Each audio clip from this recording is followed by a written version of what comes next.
Amados hermanos, amados santos, el pastor Pedro Saavedra les saluda. Usted escucha el audio número 7 de esta serie, Atentos a la batalla, la carne y el espíritu.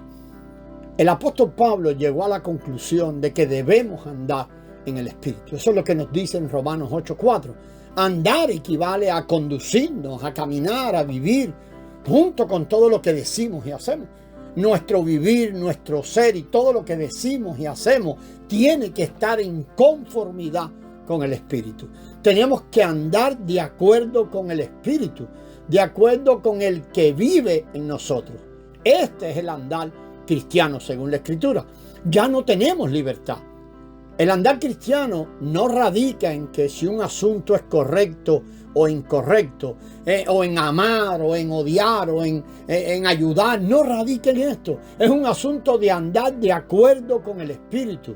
Solamente esta vida, este andar puede ser aceptado en los cielos, puede ser inscrito en los cielos. Ninguna otra cosa se asentará en la cuenta del cielo. Por esta razón el Señor dijo: separados de mí, nada podéis hacer. Nada de lo que hagamos separado del Señor se anotará en la cuenta del cielo. Nada de lo que hacemos separados de Cristo, no importa cuán excelente, bueno, cuánto ayude a las personas, no ayuda a la vida de la iglesia ni al reino. No es aceptado por el rey. Andar conforme al Espíritu es lo que beneficia a la vida de la iglesia y al reino. Solamente las personas que andan conforme al Espíritu podrán ser miembros útiles para la edificación de una iglesia local, de la iglesia en general y del reino.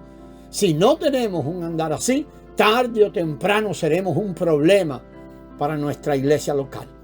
Tal vez usted diga: pero amado, mire, yo soy una persona entregada a la iglesia, amo a la iglesia, pero aún así tiene que andar en conformidad con el Espíritu. Si no, todo lo está haciendo según usted. Si no anda conforme al Espíritu, va a retirarse de la vida de la iglesia o va a convertirse en un problema para los demás santos y la iglesia. Ninguna otra vida puede edificar la vida de iglesia, excepto la vida que anda conforme al Espíritu. Este andar nos salva de todo tipo de molestias, de microbios, problemas, disensiones, opiniones y conceptos. Andar según el Espíritu nos preserva al máximo y nos hace útiles para la edificación del cuerpo de Cristo y no un problema.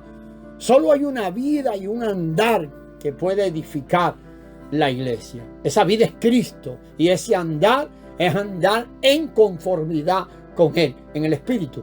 No hay duda de que tenemos un enemigo en nuestra carne, pero no necesitamos luchar contra Él. Tenemos al Señor. No necesitamos esforzarnos para pelear contra el enemigo, ni necesitamos esforzarnos por servir al Señor. Debemos hacer una sola cosa.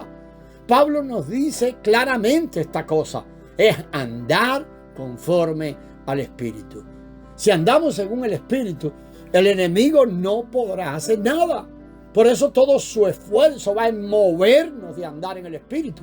El enemigo está en la carne, muy cerca de usted, pero no puede hacer nada en contra suya, porque usted anda conforme al Espíritu. Usted está en otra dimensión donde Él no puede tocar.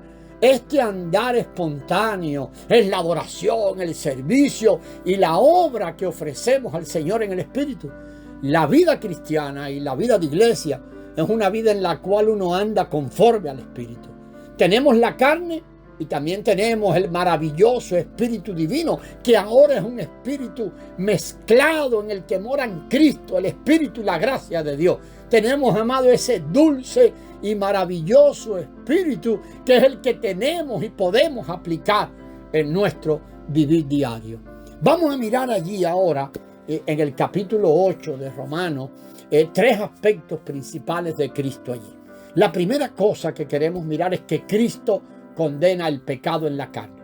Vamos a leer Romanos 8:3 y allí leemos así: porque lo que la ley no pudo hacer por cuanto era débil por la carne, Dios, enviando a su Hijo en semejanza de carne de pecado, y en cuanto al pecado, condenó al pecado en la carne. Este versículo nos muestra que Cristo murió en la cruz para condenar el pecado. No debemos pensar que es suficiente, amado, ser redimidos del pecado. El pecado también tiene que ser muerto. El pecado no puede ser perdonado. Es muerte para él. El pecado está personificado. Tiene cierto elemento viviente en sí. El pecado es la personificación de Satanás. La personificación de Dios o la corporificación de Dios es Cristo. Satanás imitó a Dios al corporificarse. En la Escritura, la corporificación de Satanás se llama pecado.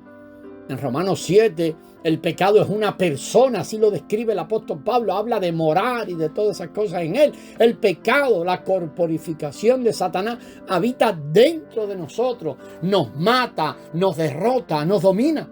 En Romanos 8, Cristo vino en semejanza de carne de pecado con el propósito de condenar el pecado. El pecado es un ladrón. Indudablemente Dios tiene que condenar a ese ladrón. El pecado es una persona viviente, es el maligno mismo. Satanás entró en la carne del hombre. Esto fue una jugada muy hábil del enemigo. Pero amado, nuestro Dios es el Dios sabio. Es posible que Dios haya dicho: Satanás, tú entraste en el cuerpo que yo creé para el hombre y tomaste posesión de él. Has estado disfrutándolo como tu habitación. Pero Satanás, ese cuerpo se convirtió en tu trampa. Es como una trampa para cazar ratones, amado. Y perdone ahí tal vez el ejemplo. El ratón piensa que ha sido muy astuto cuando pudo meter ahí la cabeza y morder la carnada. Pero en realidad él está atrapado y ahora no tiene salida. Nuestra carne fue usada por Dios como una trampa para Satanás. Satanás es como un ratón que corre libremente en este universo. Sin embargo, un día, que corría, pero él fue atrapado en la carne. Después que Satanás fue atrapado en la carne, el Hijo de Dios ahora viene y se hace carne.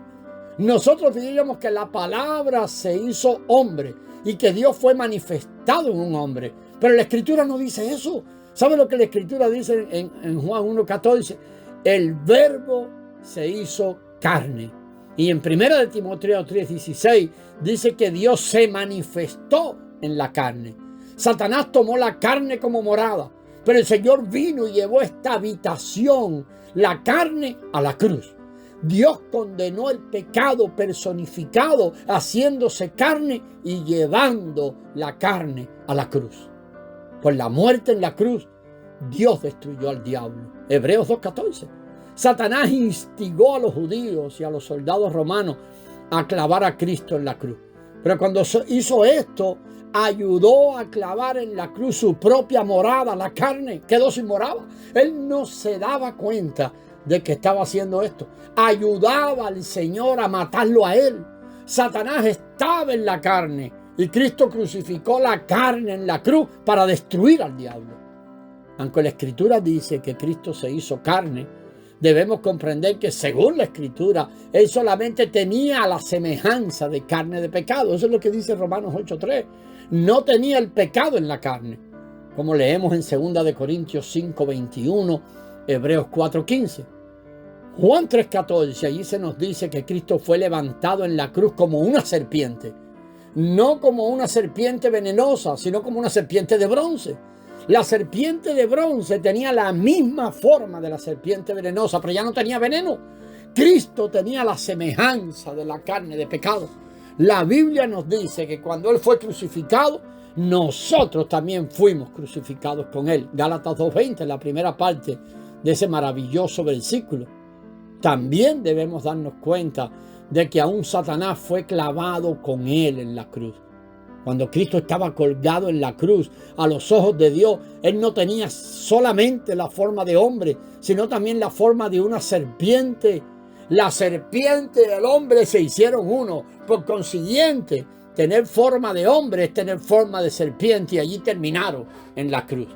Tenemos, amados, que darnos cuenta que el Señor abra nuestro entendimiento para que veamos que todos nosotros somos pequeñas serpientes. Muchas veces los esposos, las esposas parecen serpientes en la manera en que se tratan. Los hermanos en las congregaciones.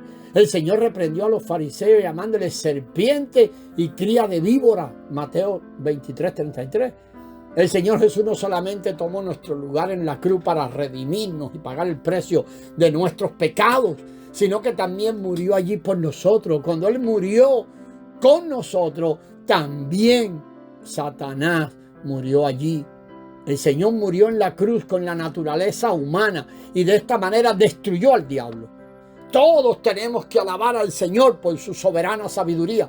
Satanás pensó que había ganado por haber entrado en la carne del hombre, pero no sabía que había entrado en una trampa. Un día el Hijo de Dios vino para tomar la forma de esa trampa y lo llevó a la cruz y le puso final. Amados, no hay palabras humanas para explicar completamente todo esto, pero verdaderamente es bastante y demasiado grande y misterioso. Y sobre esto vamos a seguir en el próximo audio, amados. La gracia del Señor sea con vosotros.